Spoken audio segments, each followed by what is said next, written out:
Hi and welcome to our North Yorkshire Occupational Therapy Social Care Recruitment video. We're here today to have a conversation about occupational therapy and how we can support and attract you into the occupational therapy profession in social care. So there's a few of us together today who are working in occupational therapy. This is Amy, we've got Sophie, we've got Helen, Richie and myself, Jill. And we're just going to go through a few questions and hopefully some of the answers might help you. So the first question is, the favourite bit about the role of OT? Richie? I think that occupational therapy is one of the very true holistic health professions, as in we look at every aspect of a person's life. What's very important to us as a profession, with our core beliefs, is people being able to do what they want to do, how they want to do it, and when they want to do it. And we have different set of skills depending on the area the OT works in to achieve that. Ourselves in health and adult services, we can provide equipment for people when not able to wash themselves, dress themselves. We can provide equipment to help them do that as independently as possible. Same as cooking, cleaning, accessing the community. And there's a lot of value in what we do. Everyone in this room, I'm not speaking for everybody, but we're all proud of the sort of the change that we can make to people's lives. If you want to know any more about sort of the role of the OT, then if you have a look at the RCOT website, you can find a lot more about not just our profession through health and adult services, but also the broad range of the roles that OTs have in the community and within hospital settings. Great. So Amy, can you remember what made you decide to become an OT? Yes, so for me, I hadn't heard of occupational therapy after leaving school. I discovered it through my grandma having a stroke and getting involved in her rehab and getting to know the OTs. I then became a member of the Stroke Association and involved that way. Wow. I then took an interest in occupational therapy, so applied for a job as an occupational therapy assistant based at my local hospital, and just fell in love with getting to know patients, having conversations with them and finding out about their lives, and just being able to, like Richie said, help somebody do something that they truly want to do. Brilliant. And there's lots of different pathways, isn't there, that we all came into occupational therapy. I know personally myself, when I did my A-levels, I was a couple of points short to going on to the OT degree course. So I, like Richie I think as well, did a degree in health sciences at Sunderland University, which taught me a lot about health promotion, health management, the process and the conditions, different conditions of disease. And then eventually I got onto a degree course for occupational therapy. So there's lots of different routes. And Sophie, I think you chose a different route as well, didn't you? Yeah, so I done an access to health course. I was a bit of an old student, so I didn't come straight from school into college and do so. I did my access course, and then after a year of my access course, I then went on to do my OT degree. So Brilliant. yeah.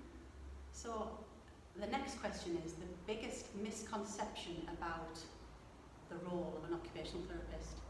So Helen, what would you say? I'd say one of probably the biggest misconceptions is actually what occupational therapy is. We often get confused with occupational health in recruitment, where people are working alongside people at work. It isn't that, like Richie said earlier, it's a health and social care role. We work with people to help people achieve what they're wanting to and to get to their most independent self.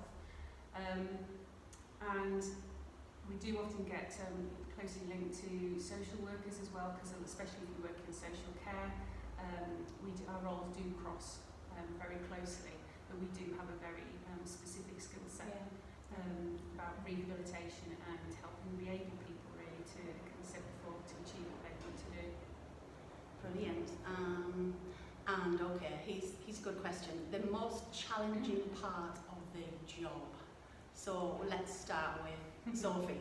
Yeah, so I mean, for me, I think the most challenging part of the job is obviously by the time people actually come to us, they've been down lots of different routes, they've tried lots of simple equipment, they've tried adaptations that might have not worked as well as hoped.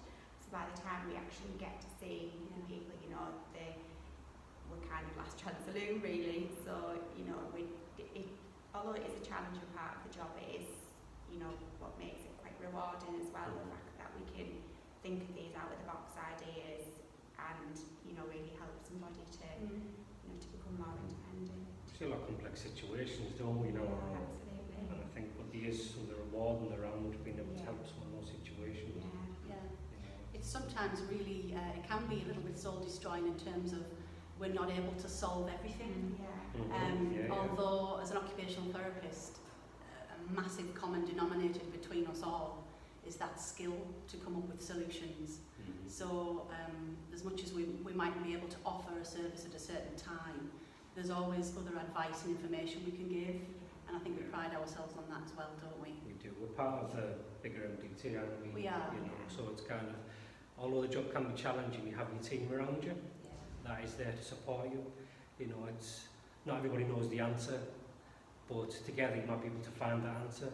Yeah. So it's about using your team around you. And I think one of the things as well, like you've already alluded to, we're problem solvers, and when we go in for a referral, it might be for one thing, but in our nature, we are curious and we're like detectives. We'll often pick up on lots of other problems, and that can be quite challenging, trying to help a person understand what our main focus might be at that time and work with them because of the knock-on effects of all that. Yeah. But again, that's really rewarding when you do manage to solve them all. Yeah. Okay, brilliant. And our next question is, what is a typical day? And so Sophie will have some great answers for that. Yeah, so obviously at the moment we do quite a lot of blended working, so our work environment can change quite a lot. We do a bit of working from home, we go out and do visits, and we can be in the office as well. So, and I'm expanding on those visits. We see a variety of different situations when we go out, so we might go out and see somebody because they're having some issues with moving and handling. So maybe you can see quite a lot of the equipment behind us here as well. So these are the sort of things that we might look at, you know, to help somebody get from A to B in the home and to help them do that safely as well. I think, as has been mentioned earlier, we can also look at things like adaptations, so maybe things like level access showers and ramps and things like that. The bigger things that might be a little bit more difficult to get, so you know, we look at those. We also look at assistive technology, so we'll look at lots and lots of different, quite high-tech, really fancy technology that will help people in their own homes. So we work quite closely with people from other companies that can come in and they're kind of specialists in those areas. So we do quite a lot of joint visits with reps who can come out, and you know, they work with the equipment all the time. They can give us a bit of advice as well, and we can trial it with people. Obviously we don't just work with the person going out to see, we work with the family as well, you know, so we build quite good relationships with the people and the families, and obviously, you know, we learn quite a lot about the person, about their routines, about what they like, what they enjoy, about the history as well. You know, so like I said, we say a typical day, but every day is different really. So I mean, that's and having the ability as well, isn't it, to link in, like we've mentioned, other professionals, not just within our service, but health, so district nurses, physiotherapists massively, consultants, doctors, linking with hospitals, linking with the prison service potentially, schools, education, that's right, yeah. So it's really diverse in social care, and I don't think any 2 days are the same. I think we'd all say that, wouldn't we? And one of the benefits as well is it's not a typical day, so you could be out in the countryside, you could be way out in the middle of nowhere, you could be in the town centre, you could be in flats, bungalows, houses, whatever, and there's no one day is the same at all, is it? And you could be in care homes, nursing homes, hospitals. We do visit everywhere. keeps us on our toes. It does. And so the final question for us is, what is the biggest piece of advice for any aspiring occupational therapists? Amy? So Mine would be to look into getting involved somehow, whether it's volunteering or getting a part-time job or something in care setting, whether that's as a care support worker, an occupational therapy assistant, anything that's going to give you that hands-on experience of people and how to have a conversation with them, how to be confident with somebody who has communication difficulties, anything that's going to break down any embarrassment that you might have or that they might have, and how you can put people at ease. I think is a great practical experience. Yes, great. And Sophie? Yeah, I think, I mean, if you're quite passionate about helping people, if you're a caring person, if you're keen on kind of promoting people's independence, I think you're halfway there. I mean, they're the kind of qualities and skills that I feel like we kind of have to have innate to us anyway to, to be in this profession. And Helen? Again, just I would try and say get in contact with your local occupational therapy service and see if you can spend some time with them or get some work experience. But also if you're someone that likes challenges and you like problem solving and like to travel, like to do different things in a day, this is a great place to start. And just try and reach out to people that could help you find a way in to get some experience. Brilliant. Any final words from you, Rich? I came across occupational therapy through my local university. I was going to have a look at another course and I seen a talk on OT. So I attended and I was hooked. So I would sort of approach your colleges and universities and just inquire if you're interested in a role. Thanks. So I hope that's been really useful today for you. And like we say, please get in touch if ever you want some shadowing experience or more information.